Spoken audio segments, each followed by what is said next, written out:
Okay, let's unpack this. Picture it. You're traveling, say, in 2025, right? Mm-hmm. In lots of places, maybe most places, face masks feel like, Yeah. well, like a memory tied to the really intense pandemic years. Yeah, thing of the past almost. Exactly. But then you arrive in Taiwan, you get on the MRT, maybe walk into a hospital or just a busy public area, Mm-hmm. and bam, masks. Lots of them, still. It really is noticeable, isn't it? That visual contrast, it hits you almost immediately if you've been elsewhere. Totally. And it makes you pause, like, why? Why did this habit stick so strongly here when it faded out so much in other parts of the world? Mm-hmm. So that's really the core question we want to dive into today. We want to help you understand the layers behind it, the history, the culture, the thinking. And hopefully, as we chat about this, you'll pick up some useful English words along the way, too. Words to talk about this kind of thing. Right. So where do we start? To get why it's so common now, we probably need to look back, don't we? Definitely. You have to trace it back to Taiwan's experience during the initial global pandemic. You know, when that disease first spread worldwide. Ah, yes. Taiwan got a lot of attention back then, didn't they? For handling it so well early on. They really did. Their response was incredibly quick, very effective. They were widely praised for it. Right. Super proactive. And they kept their case numbers really low, especially compared to, well, almost everywhere else at the start. Public cooperation was massive, wasn't it? Things like contact tracing.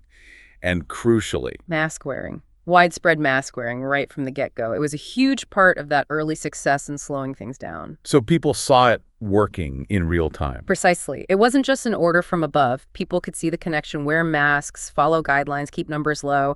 That created this powerful kind of feedback loop. Okay, so it wasn't just abstract, it felt effective. Yeah, and it really fostered a strong sense of community effort. It cemented the idea that wearing a mask was a genuinely effective precaution. You know, a simple step you take beforehand to stop something bad happening. A precaution, right, a practical step. So it felt less like a burden and more like, well, like doing your part, a collective thing. Exactly, and a collective effort that protected everyone. And that feeling, that sense of shared responsibility, it seems to have really lasted. It shifted, you know, from being this critical emergency thing. It's something more normal, every day. It really did. It just sort of transitioned into this lasting habit. It got woven into the fabric of daily life, almost like a form of common courtesy. Common courtesy. Explain that a bit more. Well, the basic idea now is if you're feeling a bit off, maybe you have some symptoms like a sniffle or a cough, or maybe just a scratchy throat. Symptoms, okay? Yeah. Like signs you might be getting sick. Right.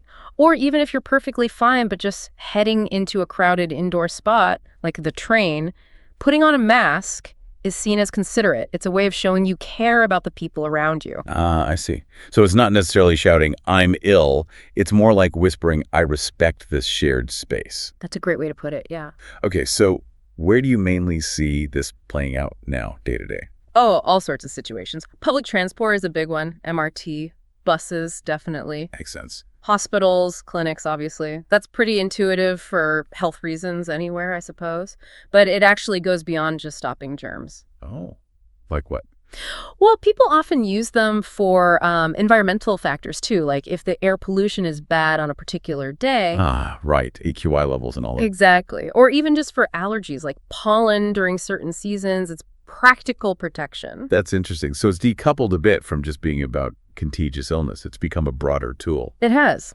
And of course, it's still very much used to help prevent the spread of seasonal things like the flu, you know, during the annual flu outbreak. An outbreak like when a disease suddenly spikes in an area. Got it. Yeah. So when the seasonal flu is going around, you'll naturally see more masks appear just as a routine measure. And like we said, just out of politeness, if you have mild cold symptoms. So it's really multi-purpose now, blended into daily routines for various reasons, which circles back to that core idea you mentioned earlier. The social responsibility aspect. Yeah, that one. Right. For a lot of people wearing masks regularly, it's not solely, maybe not even primarily, about protecting themselves anymore. It's really driven by this strong sense of social responsibility. Meaning prioritizing the well-being of the community, caring about the health of the group, not just the individual. Okay, and that feels like a key cultural difference compared to maybe how it's viewed elsewhere now. It's not seen as weird or overly anxious? Generally, no. Not in Taiwan. Wearing a mask is largely seen as just practical, respectful. It's not usually interpreted as a sign of alarm or that you're definitely sick. Huh. People sometimes compare it to like using an umbrella on a really sunny day for shade, Yeah. or maybe having an air purifier running at home. Ah, okay. Yeah. Just another tool in the kit for health and consideration. Exactly. It's become part of the standard toolkit, not just an emergency measure. And does that rub off on people who move there? Yeah. Apparently so. I've heard quite a few people from other countries who live in Taiwan say how quickly it starts to feel completely normal. Like, there's a comfort in being able to wear one if you want to, without feeling awkward or judged. So it's a really embedded social norm then. Very much so. Unique in how widespread and accepted it remains. Okay, this is fascinating. We've covered the history, the reasons, the daily situations, and along the way, we've naturally used some of those key English words we mentioned.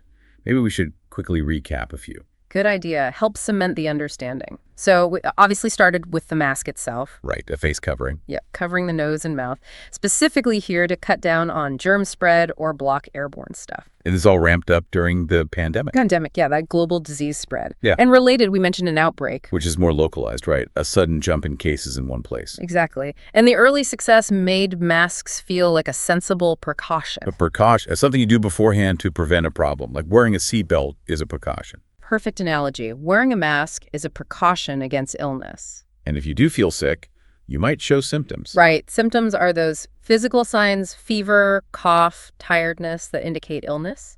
Wearing a mask when you have symptoms is that courtesy aspect. Driven by that big concept. Yeah. Social responsibility. That powerful idea, yeah. Social responsibility.